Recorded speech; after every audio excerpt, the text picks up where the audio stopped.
अस्सलाम वालेकुम दोस्तों, मेरा नाम है फ़रूक हैदर। आप देख रहे हैं पाक यूथ लर्निंग जोन।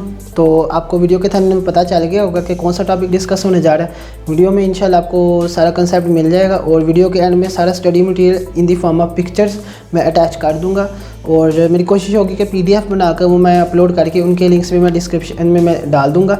तो आपसे रिक्वेस्ट है कि आप ज़्यादा से ज़्यादा चैनल को सब्सक्राइब करें और बेल आइकन के ऊपर लाजमी क्लिक कर दिया करें ताकि जैसे ही मैं कोई नई वीडियो अपलोड करूँ उसका आपको नोटिफिकेशन मिल जाए। और अगर वीडियो अच्छी लगे तो उसको लाइक कर दिया करें और शेयर कर दिया करें। कमेंट सेक्शन में मुझे ज़रूर बताएं आपको वीडियो कैसी लगी है। अगर अच्छी लगी तब भी बताएं, नहीं भी अच्छी लगी तो मुझे बताएं कि आप के ज़हन में अगर कोई सजेशन है तो मैं उसको और ज़्यादा बेहतर बनाऊँगा। तो चलिए लेक्चर का आगाज़ करते हैं।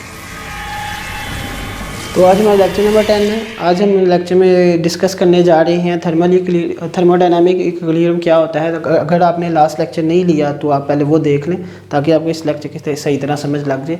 तो वो कहता है थर्मोडायनामिक इक्विलिब्रियम क्या होता है। इफ़ ए सिस्टम, अगर एक सिस्टम पोजेस वो रखता है केमिकल इक्विलिब्रियम भी, मैकेनिकल इक्विलिब्रियम भी और थर्मल इक्विलिब्रियम भी, तो ऐसे सिस्टम को हम कह सकते हैं कि वो थर्मोडायनामिक इक्विलिब्रियम की हालत में होगा। फॉर एग्ज़ाम्पल हमारे पास एक सिस्टम है, लेट्स सपोज एक कंटेनर है, उसके अंदर गैस है और वो कंटेनर के अंदर ना एक मूवेबल पिस्टन है। अब ये गैस क्या है, हमारा सिस्टम है। अब अगर केमिकल इक्विलिब्रियम की बात करेंगे यानी उसमें क्या होगा कि ये सिस्टम है, ये गैस है ना, इसके हर पॉइंट पे जो कंपोजिशन होगी वो सेम होगी। नंबर 2 मैकेनिकल इक्विलिब्रियम, जो गैस के मॉलिक्यूल्स हैं उनकी आपस में कोई रिलेटिव मोशन नहीं होनी चाहिए। नंबर 3 थर्मल इक्विलिब्रियम, यानी ये जो गैस के मॉलिक्यूल्स हैं इनका हर जगह जो टेम्परेचर हो वो क्या वो सेम हो। तो ये हमारे पास अगर तीनों कंडीशन एक ही सिस्टम के अंदर पाई जाए तो ये क्या होगा, थर्मोडायनामिक इक्विलिब्रियम की हालत में होगा। नेक्स्ट हमारे पास आ जाता है ज़ीरोथ लॉ ऑफ थर्मोडायनामिक्स।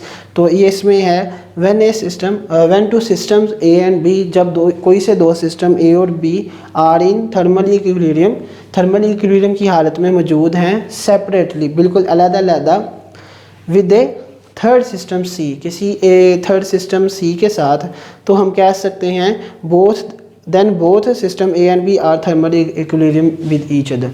यानी दो सिस्टम हमारे पास A और B, अब उनका आपस में कोई ताल्लुक़ नहीं है और एक सिस्टम C है, उनके साथ ये क्या है, ये A और B जो सिस्टम है इनका ये थर्मल इक्विलिब्रियम की हालत में है लेकिन सेपरेटली, आपस में कोई ताल्लुक़ नहीं।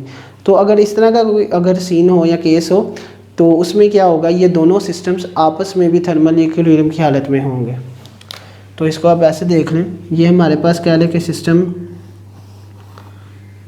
A है, ये हमारे पास क्या है सिस्टम B है, ये हमारे पास क्या है सिस्टम C है। तो इस लॉ के मुताबिक ये कहता है कि ये सिस्टम A थर्मल इक्विलिब्रियम के साथ रखता है, किसके साथ, C के साथ, B भी रखता है थर्मल इक्विलिब्रियम C के साथ, लेकिन अब भी आपस में कोई ताल्लुक़ नहीं है। तब क्या होगा, इसका मतलब ये होगा कि दोनों आपस में भी थर्मल इक्विलिब्रियम रखेंगे। अच्छा, नेक्स्ट आ जाता है हमारे पास लास्ट टॉपिक, वो है ब्राउनियन मोशन। तो बड़ा सिंपल सा टॉपिक है। ये क्या है, it is the random movement of particle in a fluid due to their collisions with other atoms and another. इसको समझने के लिए हम मिसाल ले लेते हैं कि ना एक कंटेनर है हमारे पास, लेट्स सपोज, ठीक है। अब इसको ज़रा समझते हैं। It is the random movement of particle in a fluid. अब क्या है कि ये सिस्टम है, इसके अंदर में गैस भरी है, ये गैस मॉलिक्यूल्स। अब हमने क्या किया, कुछ डस्ट पार्टिकल्स हमने बीच में इसके एंटर कर दिए, ये वो हैं।